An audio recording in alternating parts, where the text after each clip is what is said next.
sommes au GAEC de Servia. On exploite environ 220 hectares. Nous élevons des vaches laitières ainsi que des porcs. Sur les 220 hectares, on fait du maïs, du blé, de l'orge et des prairies.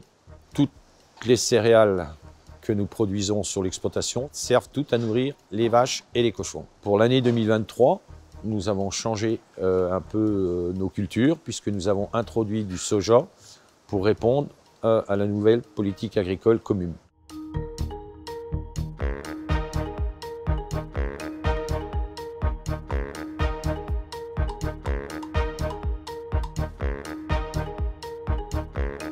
Chez nous, la PAC, c'est une grande partie du résultat. Sans la PAC, ça serait très difficile. On n'arriverait pas à faire tourner l'exploitation. Et il faut reconnaître que la PAC, elle permet aussi aux consommateurs de payer la nourriture moins chère. La réforme de la PAC 2023, avec le verdissement, me faisait un peu peur. Il y a un tas de formulaires à remplir. Tout a été informatisé et ça devient de plus en plus compliqué, les calculs. Sur notre exploitation, nous ne rentrions pas dans les clous, donc on risquait de perdre une bonne part de notre revenu. Dans l'année 2022, j'ai fait appel à mon conseiller pour voir comment s'adapter sur l'exploitation, en ayant regardé les nouvelles mesures qui étaient mises en place, pour voir comment adapter l'exploitation pour ne pas perdre d'aide PAC. Nous avons décidé d'introduire une nouvelle culture, donc le soja. Par contre, nous perdons un peu d'autonomie puisque nous avons fait moins de maïs et on est obligé d'acheter du maïs. Combien il faut qu'il soit payé au minimum pour que ça soit rentable? Ouais, voilà, c'est ça. Et sinon, je l'ai fait à l'envers. J'avais essayé de regarder quel prix maximum du maïs il faut pour que ça marche.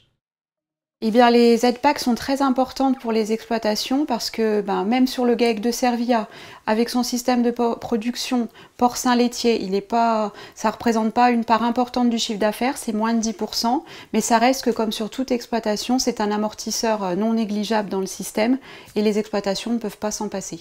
Le GAEC de Servia, en fait, c'est un GAEC qui est plutôt tourné vers l'autonomie. Il a organisé son système pour l'autonomie du cheptel porcin, du cheptel laitier.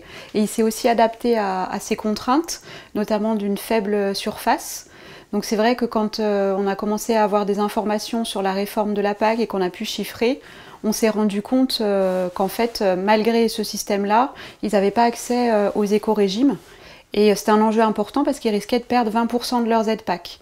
Donc d'un point de vue réglementaire, en fait, la plus simple des adaptations possibles, c'était de renier un petit peu sur l'autonomie alimentaire en remplaçant un peu plus de 5 hectares de maïs par du soja. C'est vrai que nous avons remis une nouvelle culture, le soja. Mais aujourd'hui, du soja, nous en consommons par le tourteau de soja, qui vient d'Amérique.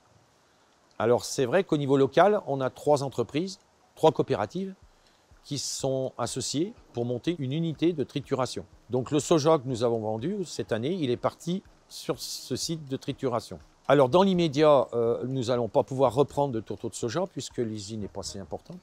Mais il y a une deuxième tranche de travaux qui est prévue et ce qui permettra à notre exploitation d'acheter le tourteau directement à Nutralp, pour les citer, et d'éviter de faire venir du soja d'Amérique. Donc avec un bilan carbone bien meilleur et une production locale. En conclusion, je vous dirais que l'agriculture s'est toujours adaptée. C'est toujours de plus en plus difficile. À chaque nouvelle PAC, il faut revoir son système d'exploitation pour arriver à toucher le maximum, pour ne pas trop perdre sur son revenu. Les consommateurs n'en sont pas conscients. Mais c'est aussi pour que le panier de la ménagère soit moins cher.